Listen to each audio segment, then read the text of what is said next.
guys, welcome back to Francesco and Daddy's DIY tutorials. Today we are doing a part 2 of a series which is replacing the screen and the bolts down there. Today we are going to be doing the bolts on our pool enclosure. If you haven't watched part 1, please go to part 1 and watch it. I'll put a link down in the description. Okay, so what we're going to do now, guys, as you see, we took off the screen here on the bottom. And so I figured that if we're taking the screens off, we're going to evaluate how the bolts are that hold down our tracks, our aluminum tracks of our pool enclosure, and that also hold down the entire structure here. And this is 22 years old. And if you can see, we've been doing some of these in the past here. Most of these bolts are coming out broken.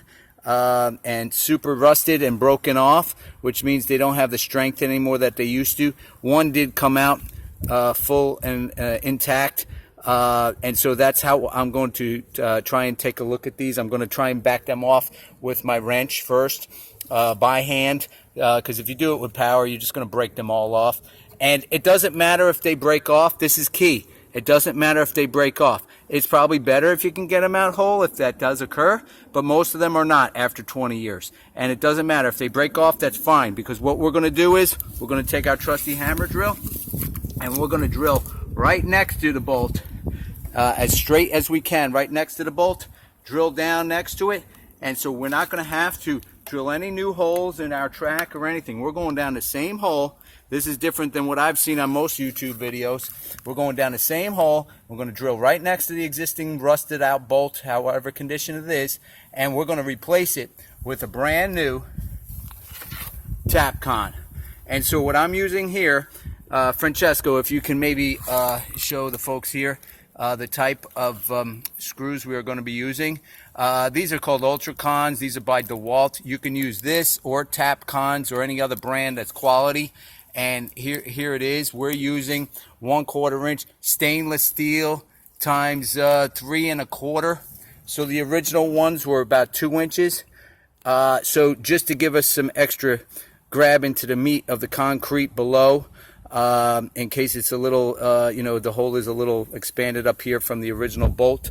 We're going to use 3 1/4 by 1/4 inch. The originals were about 2 inches by 1/4 inch. And they were just regular steel. They went, they rust very quickly and everything, but they do hold for, I got 20 years out of this, out of most of these. And then we are also going to use this this washer that has rubber on the back of it. This is also stainless steel. It's a 1-inch washer. I'm going to look at the receipt now and tell you exactly what that is. So that's a 1-inch washer. It's called a stainless steel bonded washer, 1/4 inch hole by 1 inch in diameter right here. And my thought is to try and prevent the different, the aluminum and the stainless steel from having any kind of electrical or electrolysis problems with the two differing metals. My thought is I'm going to use this bonded washer. It has rubber here to try and keep it just a little bit separated by that little piece of rubber there. Also to seal the water from going down. And these should last about 15 to 20 years too. So that's what we're going to do and get started. So how I'm going to get started first is I'm going to take my wrench. I do these by hand because I like the feel of knowing them by hand. If you get the hang of using your power tools and your electric, your battery operated tools, that'll be fine. But I don't want to break anything off that I don't have to, especially putting these in. So I'm going to start with trying to back this out with my wrench, and I can tell it broke already. So it's broken already. There it is. This little bit, less than 1/16 of an inch, was all that was holding that together because of how degraded it is. And that's not holding your track at all. From here, we're going to drill. We're going to use a hammer drill. You need a hammer drill to go into the concrete. I believe for the 1/4 inch, you need a, let me find that out. You need to pre-drill these, obviously, with something slightly smaller than 1/4 of an inch. So I believe these are 3/16 of an inch. And but just make sure when you purchase the drill at the hardware store that you get something. These are 8 inches.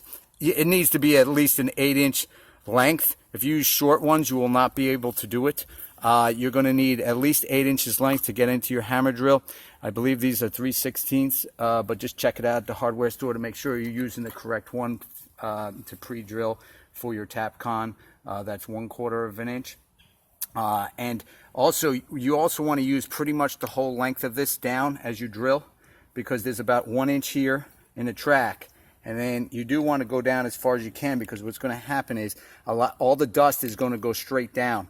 And now you can try and draw that out with a vacuum or something, but I think it's just really difficult to do. But you got to get that dust out of the way, or have the hole deep enough for the dust to settle below the screw. Otherwise, the dust will be up here, and you'll snap the screw off, because it won't have any place to bite the concrete. It'll be just full with dust, cement dust. So that's the key, is drill this very deep, and then this will go right in. So let's do that now. You can back off a little, Francesco. Daddy's going to come here and drill this down. So you just want to find the best place that it kind of works to go next to that old bolt. It'll take its own path, and keep it as straight as you can. Sometimes it's going to want to take you on a bad path that's not totally vertical, but you need to kind of just find that right path that's next to the old bolt, and then go for it.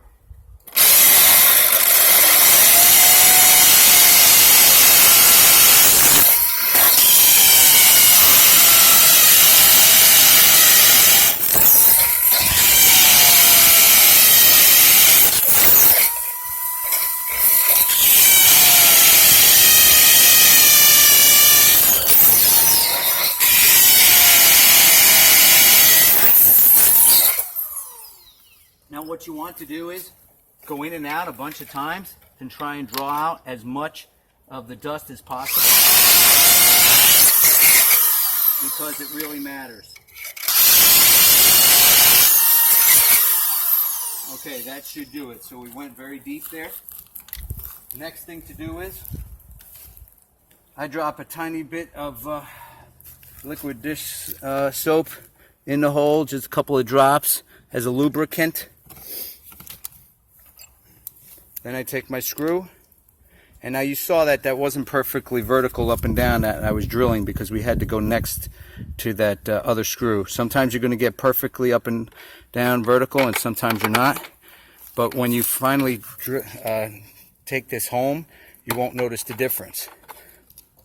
So what you want to do is turn it until it starts to bite. And then I turn these by hand, but if you've got the hang of it with your power tools, that's fine. That'll work fine as well. I'm not feeling it bite, Francesco, so I don't think I'm in the hole. There it is. Now I got it. It's at that angle. Okay. And just take this all the way down. I like to use the hand ratchet, because also I can feel and tell if I'm going too tight, and if it's too tight, I'll back it out. We'll re-drill it a little bit, because I don't want to. You don't get too many chances when you're doing sort of a retrofit here to, if you snap off one of these. I think it's too tight, so I'm going to back it off. Most of the time this doesn't happen, but I can tell it's too tight. So I'm going to back this off, and I'm going to drill it again in there to make sure that I'm able to get down there. Okay, now I backed that one off. I re-drilled it again, and now look, I'm coming home by hand right now.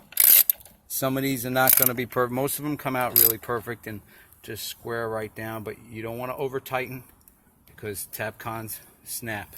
But there it is, and that ain't going to move for 20 years. So what you want to do is do that. If you're replacing one, replace them all.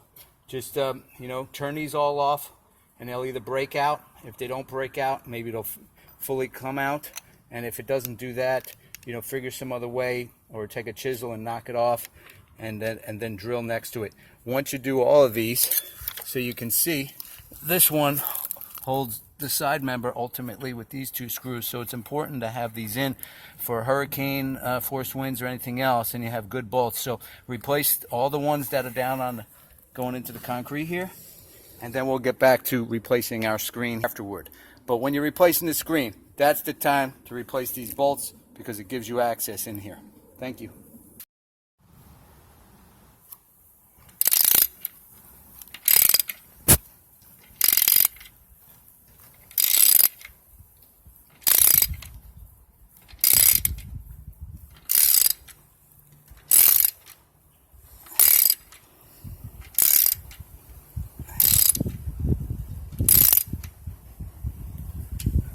Okay, everybody, so you can drive Tapcons by hand.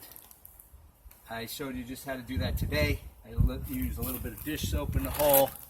Also, make sure you have the right pre-drill. In this case, for 1/4 inch Tapcon, you want a 3/16 inch concrete drill. Make sure it's at least 8 inches long, or you're not going to have enough length to make the hole deep enough. The hole needs to be a couple inches deeper in this case probably than the actual screw itself, because there needs to be a place for the dust to go. You're drilling heading down, and down is hard to get the dust out. If you were drilling horizontally or up above you, obviously the dust is going to come out. It's easy to get out with your vacuum, whatever. But in this case, it's not. It's not easy with the track here. I don't want to mess with the track, take it off or anything like that. You keep it in the same spot. Don't ask for trouble. That's one of my mottos. Never ask for trouble. So leave it in the same spot. Don't get cute. Just drill it, over drill it. And then I put it in by hand, like I said, because I have the feel. I can tell that first one, I thought I might be going to break it. I could tell it was getting too tight. So I backed it out. I drilled it out again. And got the dust out a little better with the drill, and then it went down nicely with the dishwashing detergent. If you guys are good enough with your electric drivers and things like that, have the feel so you don't break them, that's great. But like I said earlier, you don't have too many chances here, because you're going to drill it right next to, as vertical as possible, but right next to the old screw that's still probably in there if the head broke off. And you don't get too many chances there. So, and also you want to save it for next time, 15 years from now, when you could do the other side of that same one. So you don't want to drill it down too many times. You just want to do it once and make life easy on yourself. Okay, that's it. Now you can see 1, 2, 3, 4, 5. This thing's going to be held down for the next 15 to 20 years, even if these things rust a little bit and all. And it looks much nicer than it did previous, and it's going to hold my entire pool enclosure down, which is what you need to be careful with also. And so we're going to refer back to part 1 of these videos, of this group of videos, to the screen, and we're going to replace the screen right here, and because it's a combination of both in this project, and we'll see you soon.